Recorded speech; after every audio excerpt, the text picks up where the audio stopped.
What kinds of cases did they bring? I mean, those of us on the other side always say, well, you know, it's ridiculous. You're blaming the director for that.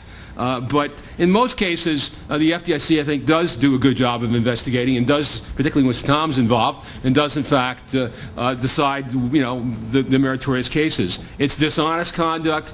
They'll sue in those cases. Insider abuse, violations of law, violations of orders, or MOUs. In which did the directors have notice of something before the bank failed and failed to take action?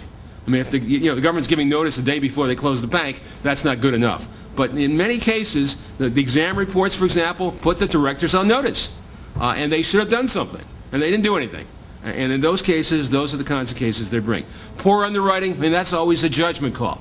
Remember, outside directors don't run the bank. And so those of us who defend outside directors, you know, we relied on the officers. We relied on the accountants. We relied on the attorneys. And they have a right to do so.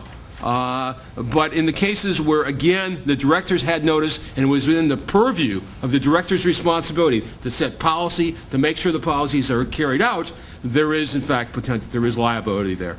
Violations of policies, again, are a clear case, or can be a clear case of director liability there. The FDIC does distinguish between outside and inside directors. I mean, insiders really are held to a higher standard. And they do, I think, particularly since when Bill Croner was general counsel, they do try to adhere to sort of a gross negligence standard before they bring a case.